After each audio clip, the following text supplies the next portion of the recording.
Hello, knowledge seekers. In this episode of 20-Minute Books, we are focusing on How to Destroy America in 3 Easy Steps by Ben Shapiro. This book, published in 2020, is a profound exploration of the divisive forces threatening to fracture the United States. Shapiro's narrative weaves together threads from history, philosophy, and contemporary politics, forming a passionate appeal for Americans to remember and cherish what unifies them as a nation. Ben Shapiro, a renowned American conservative, is renowned for his contributions to political journalism and broadcasting. He serves as the editor-in-chief of the Daily Wire and hosts The Ben Shapiro Show.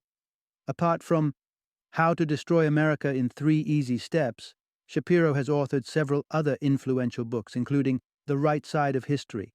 This book is a must-read for those trying to navigate the complexities of U.S. politics, particularly the increasing polarization within the country. If you are a conservative feeling disheartened by the perceived changes in American society, this book may offer some solace and perspective. Moreover, any U.S. citizen seeking to bridge the political divide and foster a sense of unity will find Shapiro's insights valuable. Prepare to delve into the depths of political discourse and rediscover the threads that bind the American fabric together. Enjoy the episode.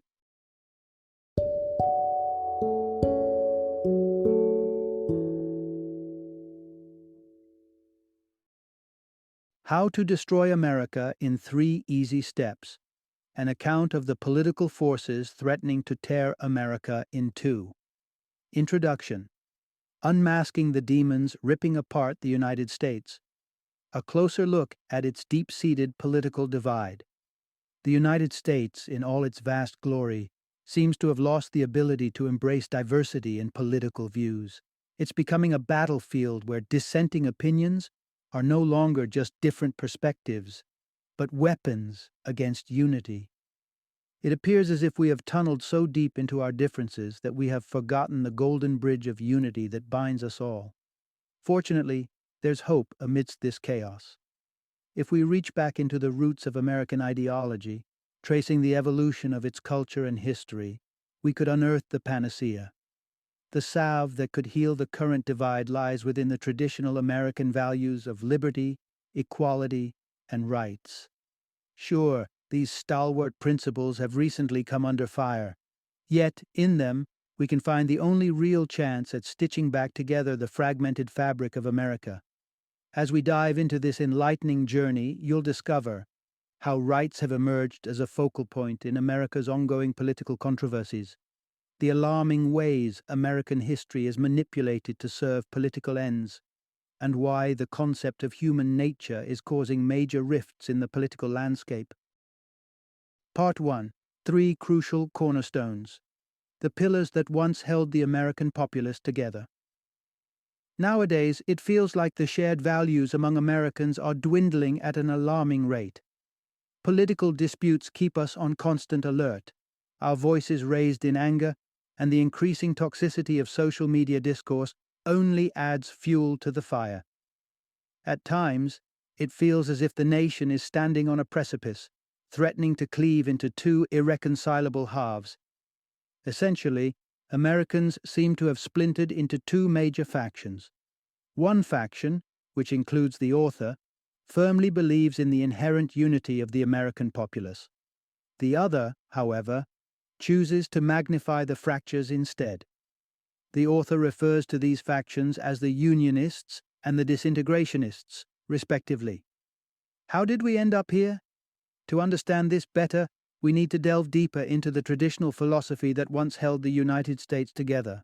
The core insight here is: there were once 3 basic yet powerful beliefs that acted as the bedrock of American unity. Unionists argue that the foundation of American unity is built on these 3 fundamental beliefs, immortalized in the venerable Declaration of Independence. The first belief stems from a relentless emphasis on rights, specifically the rights to life, liberty, and the pursuit of happiness. As per the Declaration and those who honor its principles, these are not just rights, but basic human entitlements that can never be revoked. In this perspective, every human being is inherently valuable and capable of rational thought, and this intrinsic human nature justifies the existence of rights. The second cornerstone of unity, also featured in the Declaration, is the bold proclamation that all men are created equal. This doesn't imply that everyone shares the same abilities or characteristics. We all know that some are intellectually gifted, while others excel in kindness or physical prowess. Instead, what the term equality implies in this context is that the law should be applied impartially, regardless of who you are. In other words, authorities should refrain from unfair or arbitrary discrimination and treat all citizens on an equal footing. The third and final belief is about the role of the government. It posits that the government's primary duty is to protect our rights and ensure equal treatment for all, and its interference should largely stop there. This philosophy subscribes to the idea that the government should keep its hands off the personal affairs of its citizens. As long as individuals don't trample over others' rights, the traditionally American stance is that they should be left to their own devices. Part 2. Disintegrationists, a radical rejection of traditional American philosophy. While Unionists uphold the classic American principles of rights, equality, and limited government, where do disintegrationists stand? Do they too appreciate these principles as noble goals, nudging us to strive harder to reflect the founding ideals of America? Sadly, the answer is far from affirmative. Disintegrationists stand in stark opposition to every facet of the traditional American philosophy. They cleverly redefine rights to twist their original meaning. They declare that the long-held notion of equality is nothing but a pretense. Furthermore, they outright deny that any rights spring from human nature. The crux of the matter here is, disintegrationists dismiss traditional American philosophy. Disintegrationists view the concept of human nature as a deceptive construct. In their perspective, humans are essentially pliable beings, open to any molding or modification for the sake of progress. Consequently, since disintegrationists renounce the idea of a fixed human nature, they also refuse to accept that humans intrinsically possess natural rights. Originally, these natural rights served as protective shields against unwarranted interference and oppression. However, disintegrationists have replaced these safeguards with an entirely new set of rights. Instead of defending individuals' autonomy and freedom, these revamped rights allegedly ensure entitlement to goods and services, like healthcare and quality education. In essence, disintegrationists have stretched the definition of rights to encompass everything they deem desirable. Moreover, they've dealt a significant blow to the traditional American comprehension of equality. Unwilling to settle for equal rights and fair treatment by law, disintegrationists demand nothing short of equality in outcomes. According to them, any disparity between the sexes and races is a clear signal of discrimination and injustice. In their eyes, there's no other plausible explanation. It's not that men and women naturally lean toward different job choices, for instance. Any discrepancy in outcomes, they argue, is a blatant sign of injustice, and it's up to the government to rectify the situation. This is the final assault on the traditional American philosophy. If every disparity among individuals is deemed unfair, and if the government is entrusted with administering justice, then we arrive at the disintegrationist conclusion: the government should increase its interference to resolve these perceived issues. Part 3. United by a culture of rights, personal virtue, and freedom. The United States finds itself at a crossroads, grappling with two rival worldviews. On one hand, the Unionist perspective reveres the founding vision of America, while on the other hand, the disintegrationist viewpoint dismisses traditional philosophy as hopelessly antiquated. However, it's important to remember that these philosophies don't emerge out of the blue, nor do political theories spontaneously take shape. They are deeply entrenched in something much more profound and elementary: American culture, particularly American political culture. At the zenith of its influence, Unionist philosophy thrived on the strength and confidence of a resilient political culture. But what exactly did this culture entail? What were its constituents? And does it still exist in the contemporary era? The key insight here is the U.S. thrives on a culture of rights, personal virtue, and freedom. Rights hold a central place in Unionist philosophy, yet they're equally integral to the broader American culture. As U.S. citizens, we don't merely discuss rights as lofty ideals, we assert our rights vehemently and bravely. This culture of rights has played a pivotal role in some of the nation's greatest accomplishments.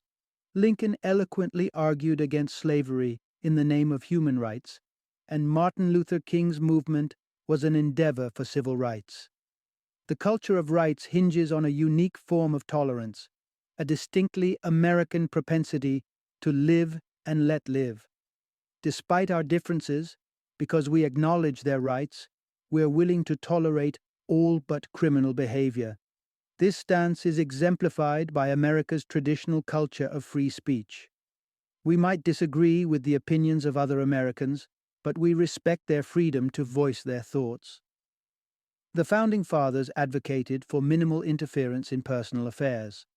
However, that didn't imply an open invitation for immoral behavior. Instead, they expected Americans to exhibit virtue in their conduct. But they perceived virtue as a private affair. In their view, virtues should be nurtured by institutions such as family and religious establishments, not enforced by government decrees. They believed the government's role should primarily involve protecting citizens' rights. By limiting the government's role in this manner, the Founding Fathers were essentially safeguarding American citizens' liberty. This is the reason they enshrined the right to bear arms in the Constitution. They understood that an armed population could stand up for its rights and its values against a potentially oppressive and overbearing government. Part 4. Disintegrationism turns America's conventional political culture upside down. By now, a pattern is beginning to emerge. The values that once fortified the United States and fostered a robust, stable political culture are progressively being attacked by disintegrationists. Disintegrationists could rally Americans to remain faithful to their ideals, but they choose not to. Instead, they belittle traditional principles, putting American unity at risk in the process. Against a culture of rights and tolerance, they underscore safety and restriction. In response to the right to self-defense, they plead for dependence on the government. And the list goes on. The crucial insight here is disintegrationism overturns the values that underscore America's traditional political culture. There was an era in American history when the onus of proving infringement on citizens' rights fell on the government. If the government intended to bar us from doing something, it had to build a robust case to justify its stance. It had to clarify why we were not entitled to act as we wished. However, attitudes have shifted. Today, people question what entitles you to act in a certain manner, not what gives the government the right to impede you. This signals the disintegrationists' successful efforts.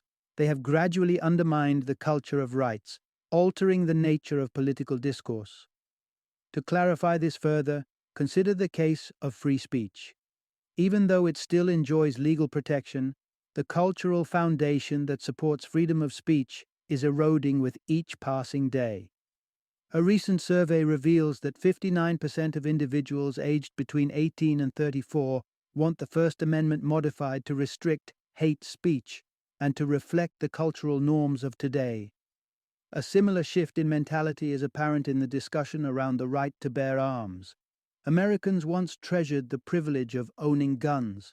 They saw it as an embodiment of their freedom and their capability to resist tyranny. Today, however, the Second Amendment is increasingly under siege. As a telling instance from 2018 shows, former Supreme Court Justice John Paul Stevens even urged Americans to repeal the Second Amendment. One can't help but question how long our rights can withstand the erosion when fellow citizens continue to lose faith in them. Part 5. There's more light than darkness in America's history. No nation's history is flawless, and the United States is no exception. Our past is a mixed bag, containing tales of courage, benevolence, and justice, counterbalanced by narratives of cowardice, cruelty, and suppression. While celebrating past victories, it's essential that we also remember historical shortcomings. The mistreatment of Native Americans and Black Americans should never be glossed over or erased from our collective memory. So, how do we pass judgment on American history while acknowledging its blemishes? How do we evaluate the narrative of our nation? The pivotal insight here is there's more good than bad in American history. The Unionist perspective views American history as a trajectory of progression. It's a chronicle of how lofty founding ideals gradually actualized for all Americans. Despite their flaws, the Founding Fathers were outstanding individuals, and the Declaration of Independence and the Constitution initiated powerful forces for good. That's not to say that improvements were immediate. Slavery was rampant in the new republic, and Native Americans faced systematic persecution and displacement. For these marginalized communities, the early years of U.S. history were laden with suffering.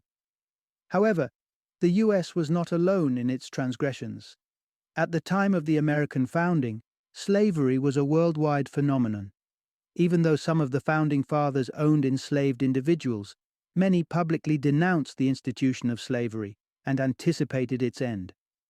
This doesn't justify the actions of early Americans, but it does indicate that they were not exceptionally cruel.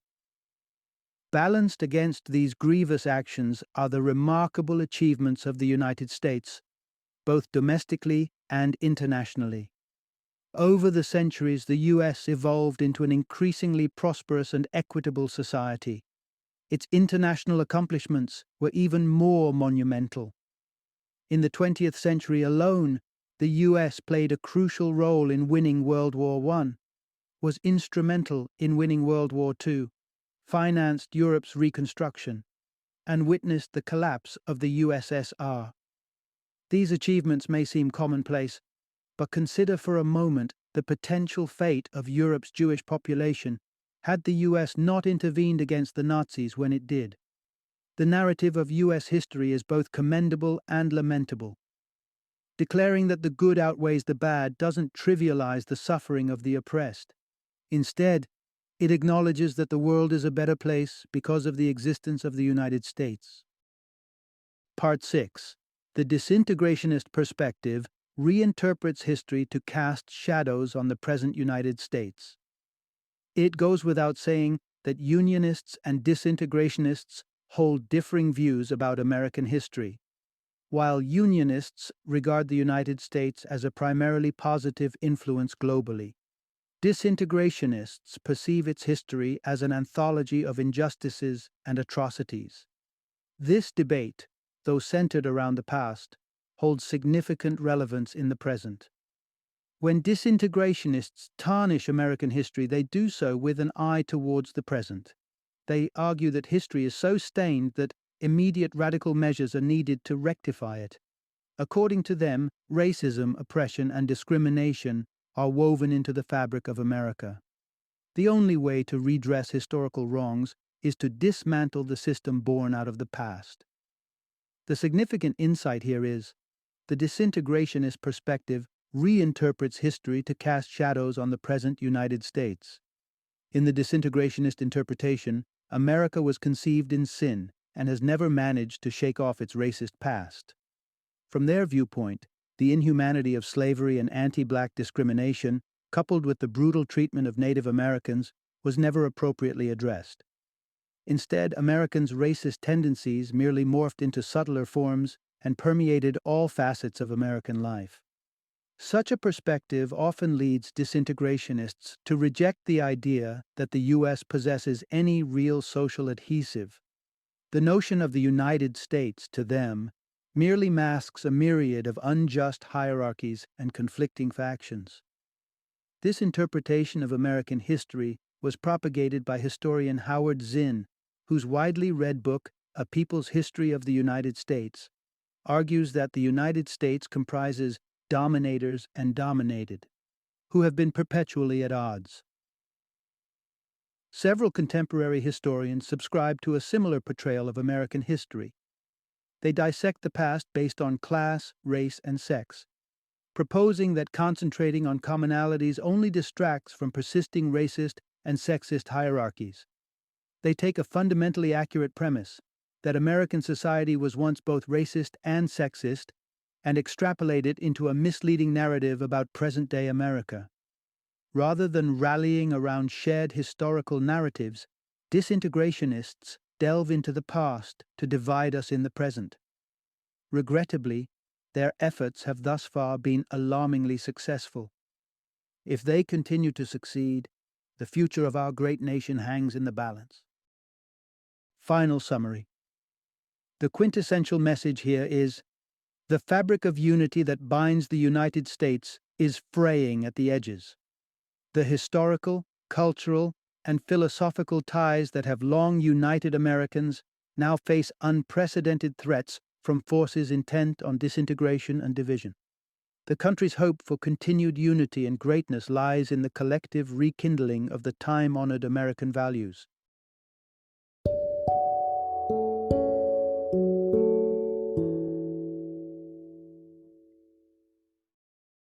Thank you for joining me today on this journey of learning and discovery as we explored the insights of another thought-provoking book in our growing library of knowledge.